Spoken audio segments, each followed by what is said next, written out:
Hola chicos, hoy vamos a hablar de beta bloqueantes.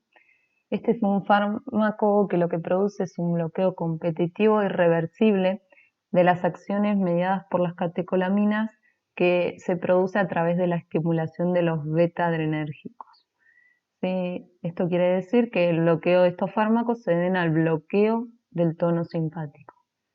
Todos los beta bloqueantes tienen la misma capacidad de bloquear los receptores beta adrenérgicos, pero difieren en cuanto a sus propiedades tanto farmacodinámicas como farmacocinéticas. Se ha visto que tienen un rol importante en varias patologías cardiovasculares como la presión arterial, la cardiopatía isquémica, en las arritmias y también en la insuficiencia cardíaca. Las catecolaminas lo que hacen es actuar a nivel de los receptores alfa y beta adrenérgicos, ¿sí? Y a través de eso lo que produce es distintos efectos. Hay que saber que el beta 1 y el beta 3 son receptores que se encuentran en la membrana postsináptica y generalmente se ubican en los tejidos inervados. Los beta 2 en cambio son presinápticos y se ubican en los tejidos que son menos inervados, ¿sí? El ejemplo, el útero, el músculo esquelético, las plaquetas. A su vez, el receptor beta 3 lo encontramos en el endotelio y lo que hacen es mediar la vasodilatación a través de la producción de óxido nítrico. Los efectos que se producen según el receptor de estimulación los tenemos en esta tabla. Cuando se estimula el receptor beta 1, hay inotropismo y cronotropismo positivo. ¿Sí? Hay un acortamiento del PR con una aceleración de la velocidad de conducción. Hay secreción de renina y liberación de la hormona antidiurética. ¿Sí? A su vez se estimula la lipólisis y la apoptosis. En cambio, cuando se produce una estimulación de los beta 2, hay una vasodilatación arteriovenosa y también a nivel bronquial. Y hay una relajación a nivel intestinal uterina. Estimula lo que es la glucogenólisis y la gluconeogénesis, ¿sí? Y a su vez estimula lo que es la liberación de noradrenalina. Y produce liberación de insulina y glucagón, ¿sí? Con la disminución posterior de las glucemias. Los beta 3 en cambio hacen vasodilatación, la liberación del óxido nítrico como habíamos dicho, y también lo que hacen es tener una implicancia en el metabolismo de los lípidos y los glucosacáridos. Ahora, a nivel más específico cardíaco, ¿sí? Cuando se estimulan los receptores beta adrenérgicos a través de la noradrenalina, lo que se produce es una activación de la adenatociclasa. Esta enzima lo que hace es genera a partir de ATP, AMP cíclico, y lo que produce esta enzima es activar la proteína quinasa A, que a su vez esa fosforila distintas proteínas, ¿sí? Generando el posterior mecanismo. La fosforina quinasa A lo que se produce a nivel del corazón fosforila los canales de calcio, con eso lo que produce es un aumento del calcio intracelular y consiguiente aumento de la frecuencia, la contractilidad y la conducción a través del nodo auriculoventricular. En cambio, cuando fosforila la troponina I, lo que hace es acelera la interacción entre las actina y miocina y activa la actividad ATPasa del retículo sarcoplásmico. Eso incrementa el calcio en el interior y aumenta el lucitropismo, ¿sí? A su vez, en la musculatura lisa, por el aumento mismo del calcio a nivel intracelular, lo que produce es el aumento de la relajación celular. Y a nivel hepático y muscular, estimula la glucogenólisis y disminuye la síntesis de glucógeno. Esto lo que produce es un aumento de las glucemias. Entonces, los beta bloqueantes se fijan a los receptores beta adrenérgicos y lo que hacen es impedir la vía de señalización mediada por las proteínas G, adenosina ciclasa, AMP cíclico y proteína quinasa A, ¿sí?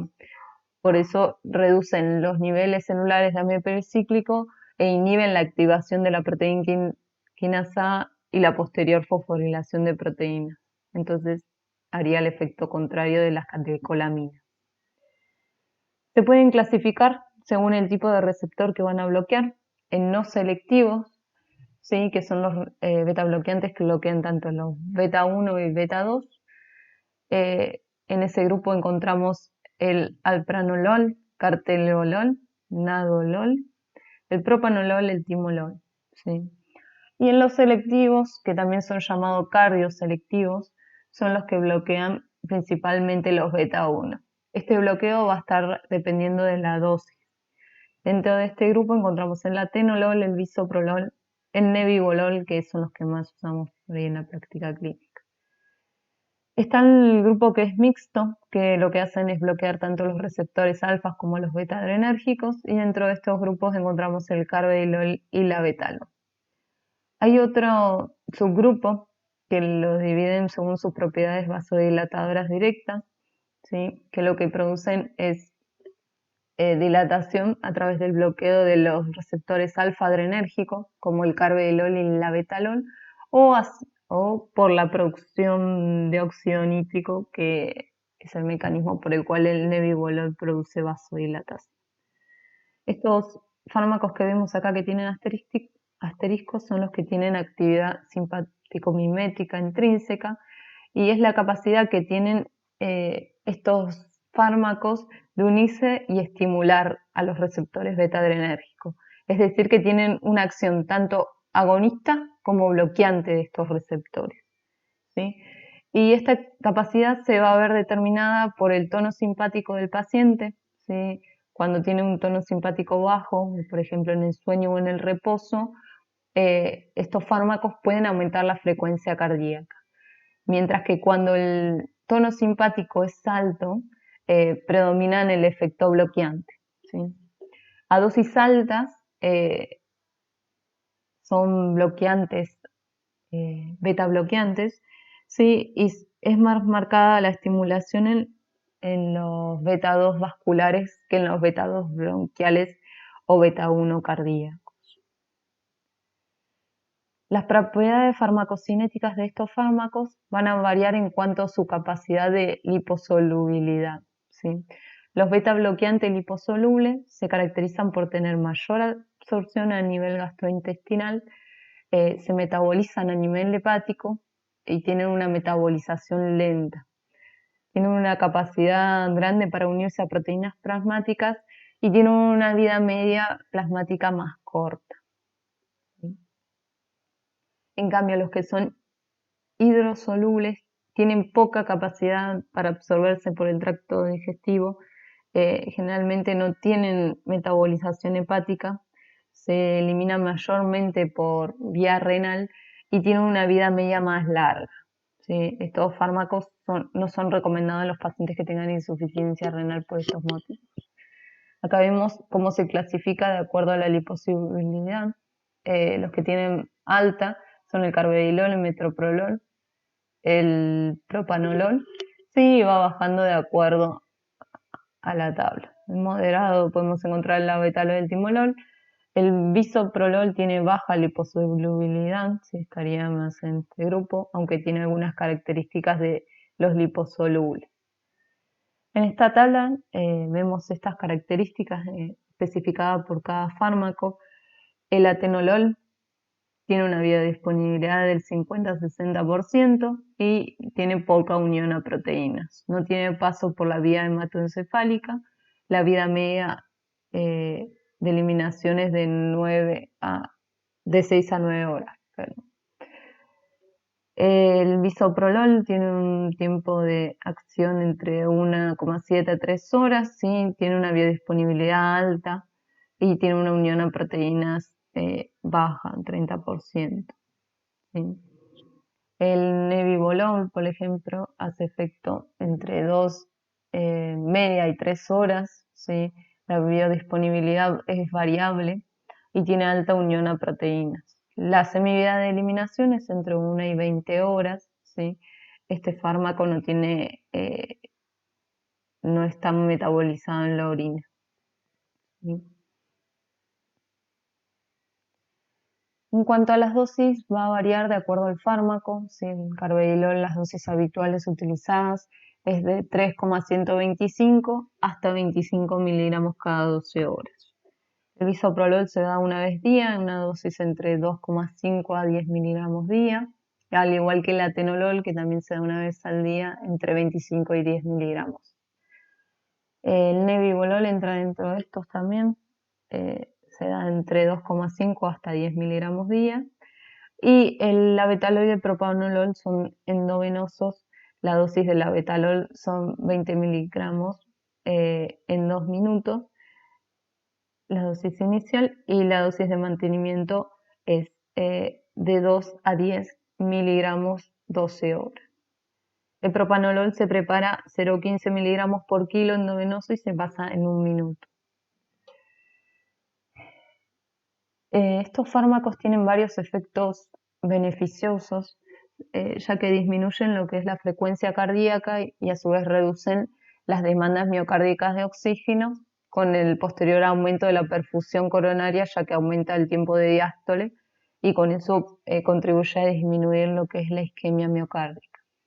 A su vez, inhiben la activación neurohumoral, ya que bloquean los receptores beta, inhiben la liberación de renina por las células del riñón y en los presinápticos de beta 2 la liberación de noradrenalina. Inhibe la hipertrofia, la fibrosis y el modelado ventricular en los pacientes que tienen infarto y bloquean la necrosis, apoptosis de las células cardíacas que en la insuficiencia cardíaca favorecen la progresión. Inhiben a su vez la liberación de calcio desde el retículo sarcoplasmático durante la diástole, lo que produce un efecto mejorando la relajación del ventrículo y a su vez aumenta la cantidad de receptores adrenérgicos a nivel cardíaco, lo que mejora la respuesta hemodinámica a las catecolaminas circulantes, ¿sí? Sin embargo, esto no se ve en todos los fármacos beta bloqueantes, por ejemplo en el carvedilol. A nivel cardiovascular, reduce la frecuencia cardíaca por actuar sobre el nodo sinusal en función a la concentración del fármaco, sí, y siempre teniendo en cuenta la activación simpática previa. Es decir, si un paciente tiene un tono simpático bajo, la disminución de la frecuencia cardíaca va a ser escasa y tiene mayor manifestación cuando el tono simpático está elevado, por ejemplo, durante el ejercicio. Reduce la velocidad de conducción del nodo auriculoventricular, aumenta el PR e incrementa el periodo refractario. Disminuye la contractilidad del miocardio, la velocidad de expulsión sistólica y la velocidad de elevación de la presión intraventricular, por lo que el gasto cardíaco se ve reducido independientemente de la frecuencia cardíaca, ¿sí? Se disminuye el trabajo y el consumo de oxígeno al miocardio. Y a nivel de la presión lo que se produce es una hipotensión por la inhibición de la secreción de la renina, que está mediada por los beta 2, ¿sí? Y una acción a través del sistema nervioso central. A su vez lo que produce es una alteración de la sensibilidad de los receptores, de los reflejos varoreceptores y bloquean los beta 2 presinápticos, lo que facilita es la liberación de noradrenalina en las terminales adrenérgicas. A su vez, el bloqueo y la reducción de gasto cardíaco lo que produce es una elevación refleja de la resistencia vascular periférica, que es máxima cuando se emplean los fármacos no selectivos, ya que inhiben al receptor beta 2 adrenérgico vascular y predomina el tono alfa-1 vasoconstrictor. Tiene efectos también anginosos, disminuye el consumo miocárdico de oxígeno, como decíamos, ya que disminuye la frecuencia cardíaca y la contractilidad cardíaca y a su vez la presión arterial, es decir, que disminuye la poscarga. Aumenta el flujo coronario subendocárdico, ya que la disminución de esta frecuencia cardíaca aumenta el tiempo diastólico, ¿sí? Inhibe la agregación plaquetaria y también mejora el metabolismo cardíaco, ya que tiene la lipólisis y la captación de ácidos libres que son proarrítmicos. son ansiolíticos y antiarrítmicos, ¿sí? Lo que hacen estos fármacos es reducir el flujo sanguíneo total, ¿sí? Sin embargo, aumentan el flujo coronario subendocárdico. Esto se debe a que disminuyen la contractilidad, que reducen las resistencias extravasculares coronarias y la frecuencia cardíaca, aumentan la duración de la diástole, el tiempo de perfusión coronaria efectiva, y producen una desviación preferencial del flujo coronario hacia el subendocardio. Como efecto antiarrítmico, como veníamos viendo, disminuye la frecuencia sinusal, ya que suprimen los marcapasos ectópicos y los postpotenciales tempranos y tardíos. A nivel del nodo AB disminuye la velocidad de conducción y prolongan el periodo refractario. En el miocardio isquémico tiene un efecto antiarrítmico importante, ya que suprimen el automatismo ectópico, prolongan de forma homogénea los postpotenciales, ¿sí? Y el periodo refractario, por lo que suprimen las arritmias por reentrada. Aumenta el flujo sanguíneo subendocárdico, ¿sí? Inhiben la lipólisis y la captación de ácidos grasos, aumentan el umbral para generar la fibrilación auricular y bloquean la hipopotasemia posterior al infarto. Tiene otros efectos, además de a nivel cardiovascular. A nivel bronquial lo que producen es broncoconstricción, ¿sí? Ya que reducen el tono broncodilatador, ¿sí? A nivel metabólico, la liberación de insulina está generada por las catecolaminas en los receptores beta 2. No generan la aparición de diabetes, pero reducen la tolerancia de la glucosa en los pacientes que son diabéticos.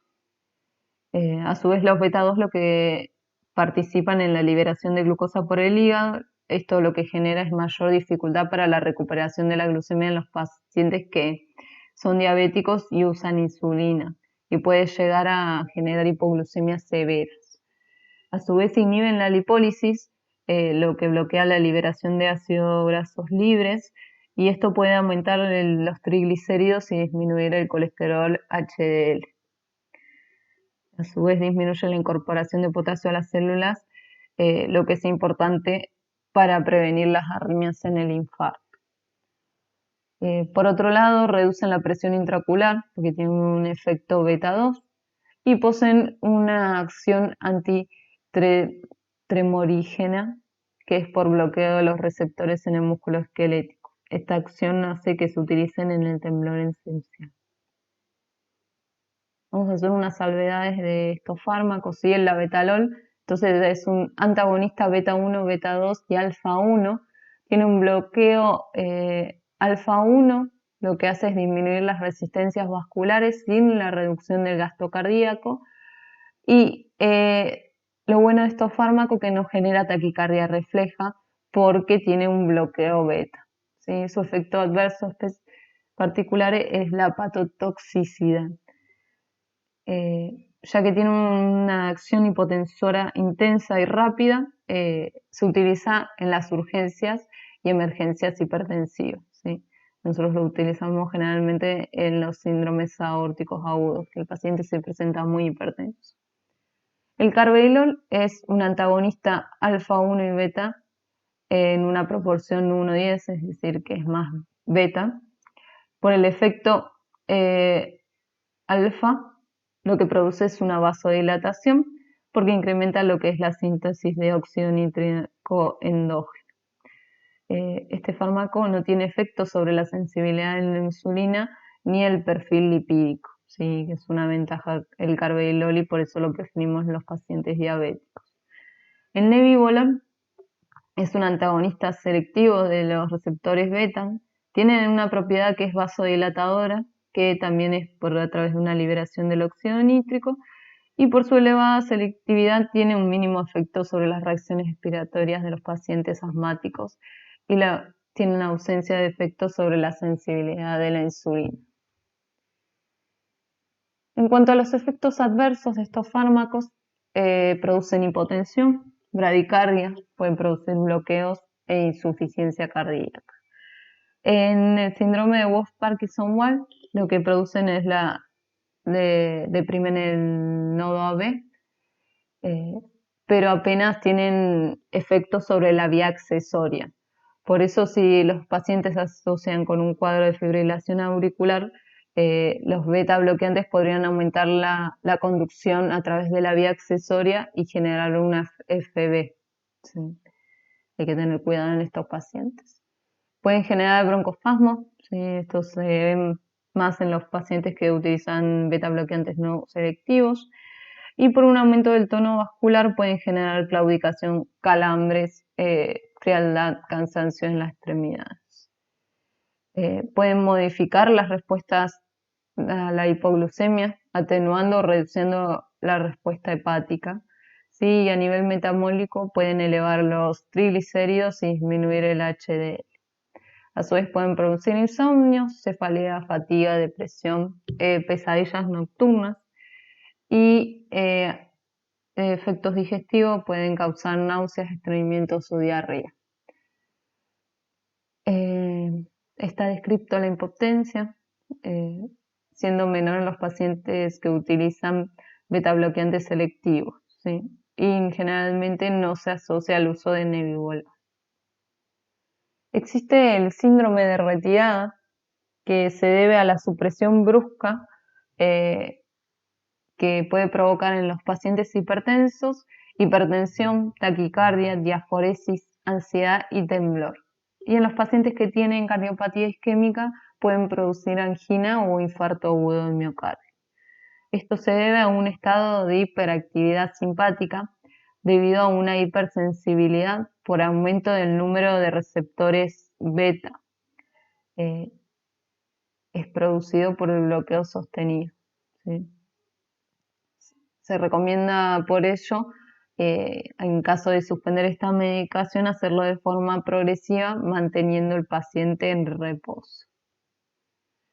Existen contraindicaciones. Dentro de las absolutas encontramos la bradicardia, que está estipulada con una frecuencia menor de 45 latidos por minuto.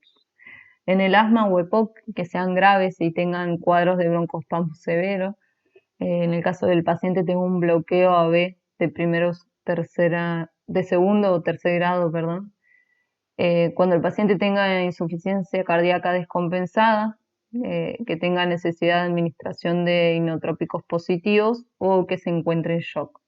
O en los pacientes hipotensos que tengan una presión arterial sistólica menor a 90. Dentro de las relativas están los pacientes que tengan enfermedad arterial periférica, síndrome metabólico o intolerancia a la glucosa. Dentro de las indicaciones encontramos la hipertensión arterial, la insuficiencia cardíaca, cardiopatía isquémica, es antiarrítmico, se puede utilizar en la miocardiopatía destructiva. A su vez, el propanolol se utiliza en los sangrados por varices esofágicas, en el glaucoma se utilizan también, en la cefalea o en los temblores esenciales y en las enfermedades neuropsiquiátricas como en la ansiedad y en la abstinencia. Vamos a ver los beta bloqueantes en la insuficiencia cardíaca crónica. Sabemos que el mecanismo de la insuficiencia cardíaca está postulado por un modelo neuroendocrino, donde se produce una interacción entre distintos sistemas, y está la activación del sistema renina-angiotensina-aldosterona. A su vez hay liberación de péptidos natriuréticos, participa la hormona antidiurética y el componente beta adrenérgico es muy importante en la progresión de la enfermedad.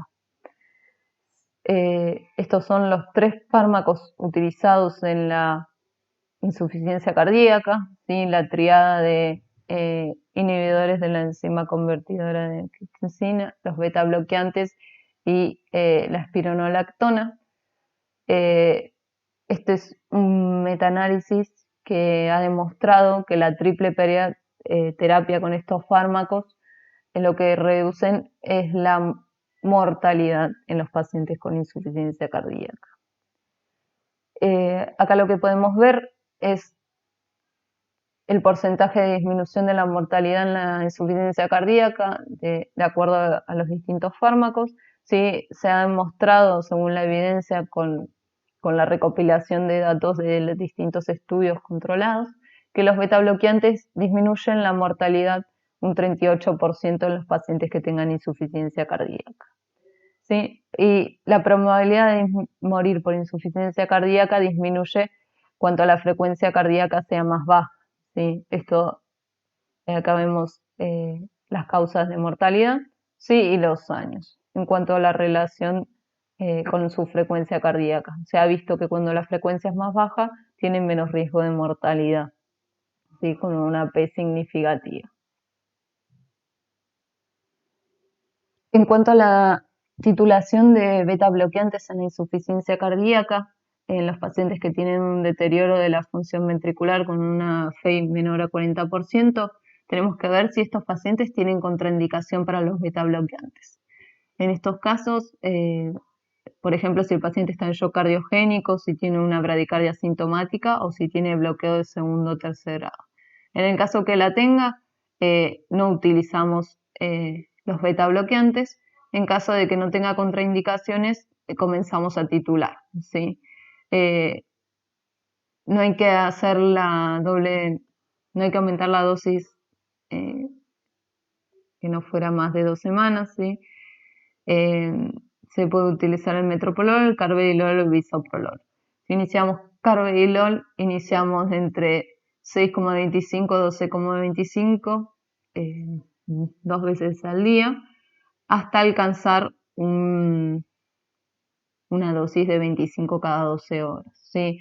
El bisoprolol se inicia a 1,25 al día y el objetivo es alcanzar 10 miligramos día. ¿Sí? Se va titulando cada 2 semanas. El paciente es intolerante al aumento de la dosis, ¿sí? Tiene empeoramiento de su clase funcional de la insuficiencia cardíaca o tiene bradicardia, hipotensión o fatiga. En ese caso, hay que optar estas estrategias para aumentar la tolerancia, ¿sí? Se puede disminuir la dosis de diuréticos para no deplecionarlo tanto de volumen y hacerlo más sintomático, sin minimizar el uso de otros fármacos bloqueantes o reducir la dosis de los fármacos de los bloqueantes de calcio, ¿sí? En el caso de que no ocurra esto, se debe subir a la dosis máxima tolerada. Si el paciente tiene eh, una función ventricular menor al 35%, un ritmo sinusal y una frecuencia cardíaca mayor a 70%, en esos casos se recomienda iniciar ivabradina asociada a los beta bloqueantes, ¿sí? Sabemos que la insuficiencia cardíaca no es una enfermedad que venga sola, ¿sí? El 41% de estos pacientes tienen asociado insuficiencia renal. Hay un estudio que evaluó la administración de beta bloqueante versus placebo en los pacientes que tengan una FEI menor al 50% y se encuentren en ritmo sinusal. Lo que vio es que los beta bloqueantes son eficaces incluso cuando el paciente tiene un deterioro leve o leve moderado de la función renal, ¿sí? Si el clearance es menor de 30, no hay diferencias significativas en cuanto a la mortalidad. Sin embargo, cuando el clearance es mayor a 30, en los pacientes con insuficiencia cardíaca, el beta bloqueante disminuyó la mortalidad en forma significativa, ¿sí? Acá vemos de acuerdo el filtrado glomerular de los pacientes, ¿sí? La diferencia en la mortalidad fueron significativas en estos casos. Se ha visto que el uso de beta bloqueantes en los pacientes con insuficiencia renal crónica no deteriora más la función renal, ¿sí?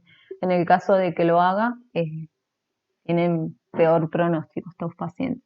Acá vemos un cuadro que evalúa el filtrado glomerular y compara los pacientes que recibieron placebo y beta bloqueantes, el filtrado en el inicio, intermedio y al final del tratamiento.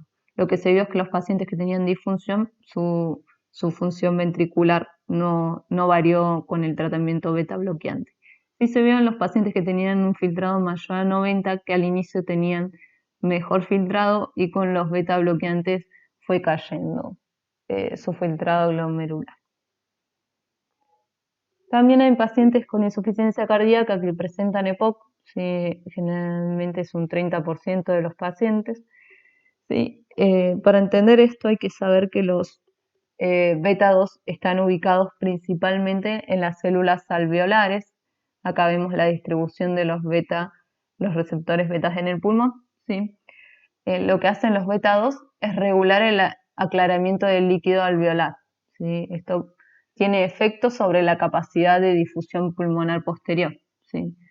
En la insuficiencia cardíaca, lo que se ve es que hay una enfermedad pulmonar restrictiva y hay un deterioro en la difusión de gas entre el alveolo y el capilar.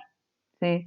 Esa difusión de gas se mide a través de la capacidad de difusión de monóxido de carbono. ¿Sí? Lo que se vio es que los beta bloqueantes están recomendados y son seguros para mejorar el pronóstico en estos pacientes con EPOC. Los beta bloqueantes selectivos no se relacionaron con efectos adversos respiratorios, ¿sí? En los pacientes que tienen presentaciones leves o moderadas del EPOC. Acá hay un cuadro que lo que recomienda es la utilización de los beta bloqueantes en estos pacientes. ¿Sí? El paciente tiene una frecuencia mayor a 50 con una presión arterial sistólica de 90. Lo que tenemos que ver es la capacidad de difusión de monóxido de carbono. Si es mayor a 80% y tienen frecuentemente episodios de insuficiencia cardíaca, tienen exposición a la hipoxemia porque viven en la altura o tienen capacidades respiratorias, el bisoprolol sería de primera línea. ¿Sí? El nebivolol podría utilizarse y el carvedilol no estaría indicado.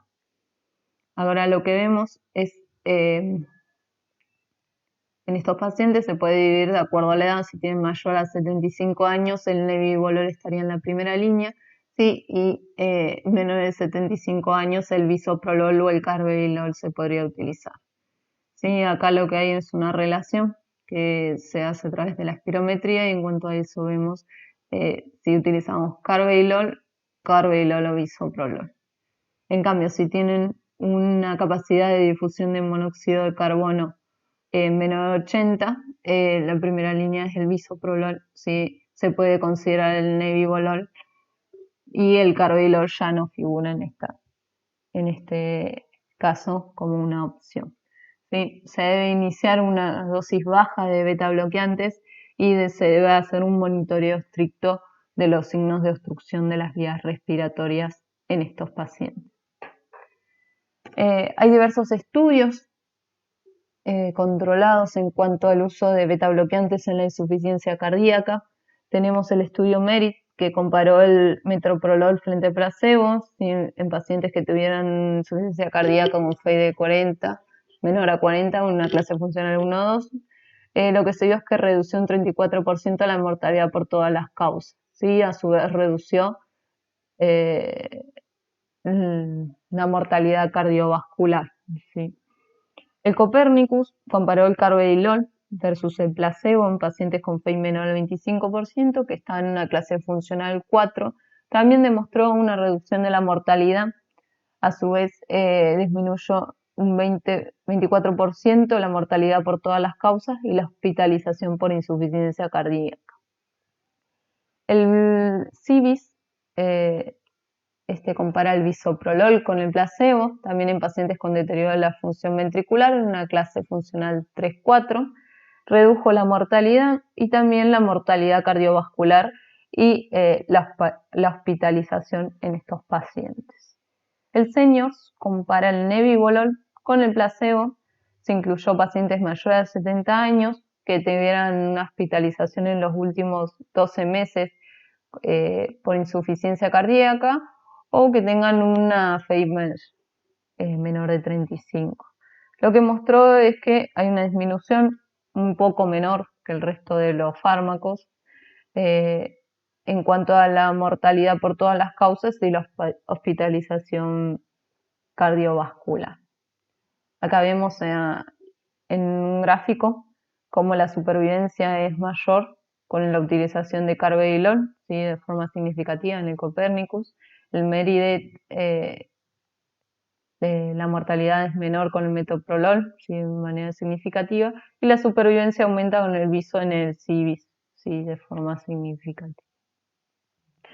Ahora, en el caso de insuficiencia cardíaca descompensada, ¿debemos retirar o continuar el tratamiento con beta-bloqueantes?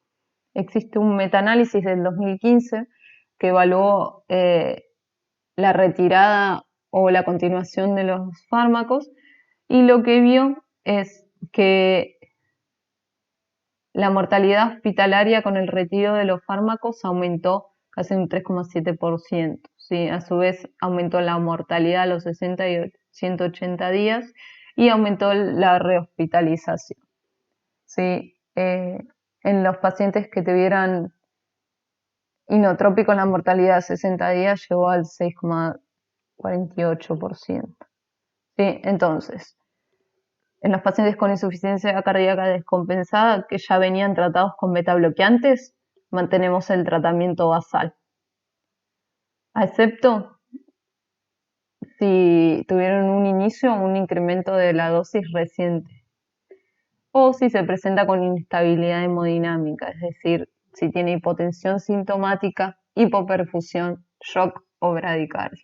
¿Sí? En estos casos, la conducta es la interrupción o la reducción de la dosis temporalmente, ¿sí? Y se reinstauran los beta bloqueantes cuando el paciente tiene la estabilidad clínica. En el estudio Optimize de insuficiencia cardíaca, lo que se vio es que los pacientes que utilizaban beta bloqueantes, la mortalidad fue menor, ¿sí? A su vez, la reinternación fue menor en los pacientes que se iban externados con beta bloqueantes a los pacientes que no usaban. Tienen un impacto también en la insuficiencia cardíaca post-infarto. El estudio Capricorn evaluó 1959 pacientes, ¿sí? Que estaban entre el día 23 y 21 post-infarto, que tenían una fracción de eyección menor al 40%, que estuviesen o no con insuficiencia cardíaca, ¿sí? Y que hayan recibido un tratamiento en la fase aguda, trombolítico o angioplastía o revascularización. Y que hayan recibido tratamiento con IECAS por 48 horas. Lo que quiso evaluar es la mortalidad total y la mortalidad cardiovascular en estos pacientes, ¿sí? Lo que se vio es que el uso de carvedilol tenían una disminución de la mortalidad total y cardiovascular en los pacientes que tenían disfunción izquierda postinfarto, ¿sí? Por eso están indicados en los pacientes que tienen infarto agudo de miocardio, si tienen insuficiencia cardíaca o tienen fracción de eyección menor al 40%, ¿sí? El inicio debe ser precoz y siempre y cuando tengan estabilidad hemodinámica y no tengan signos de congestión hídrica. En cuanto al tratamiento beta bloqueante en la hipertensión arterial, existe un metaanálisis de Cochrane del 2018, si no me equivoco, que incluyó 3 estudios que lo que compararon es los beta bloqueantes con otros fármacos o con placebo. Lo que se vio es que tienen menor efecto preventivo en comparación con otros fármacos, tanto para la CV como la insuficiencia renal y la mortalidad total, ¿sí? Esto mayormente se vio en los pacientes mayores a 60 años, ¿sí? Hay que hacer una salvedad que estos estudios, la mayoría se utilizó el atenolol, ¿sí? Y no se ha utilizado los nuevos beta bloqueantes, ¿sí? Habría que esperar nuevos estudios con los fármacos nuevos. A su vez, hay otros estudios, ¿sí? Que demuestran que los beta bloqueantes son menos efectivos que otros antihipertensivos para reducir la incidencia de eventos cardiovasculares, como el ACV, ¿sí? Y aumentan el riesgo de diabetes de reciente comienzo y depresión. Eso está visto en el estudio INVEST. Por otro lado, se demostró que el atenolol no reduce los eventos coronarios en los pacientes que son hipertensos y es inferior a la amlodipina en el estudio ASCOT y al losartán en pacientes hipertensos con hipertrofia ventricular. Por eso, se prefieren los beta bloqueantes para el tratamiento de la presión arterial solo en el caso de que el paciente curse con un volumen minuto elevado, que tengan angina de esfuerzo o insuficiencia cardíaca, que se presenten con fibrilación auricular o alguna otra taquiarritmia, ¿sí? En el caso de que sea un postinfarto, que tenga estrés o glaucoma o sea una embarazada. En cuanto al tratamiento antiarrítmico, se utilizan las taquicardias sinusales que son sintomáticas por un aumento del tono simpático, ¿sí? Por ejemplo, en los pacientes que se someten al ejercicio, como un postoperatorio de cirugía, ¿sí? Las taquicardias supraventriculares también se utilizan para suprimir las taquicardias supraventriculares, en la que el nodo AB forma parte del circuito de reentrada. Eso es porque deprimen la velocidad de conducción y prolongan el periodo refractario. También son útiles para mantener el ritmo sinusial luego de cardiovertir una fibrilación auricular. ¿Sí? Y en las extrasístoles y taquicardias ventriculares que se asocian a un aumento del tono simpático, en la cardiopatía isquémica, en el paciente postinfarto o en los que se presentan con cardiopatía estructural. A su vez también se utilizan los pacientes que tengan síndrome de QT largo y congénito, o que son inducidas por fármacos y en taquiarritmias ventriculares polimorfas que tienen un componente catecolimérgico. Bueno, eso es todo. Gracias por su atención.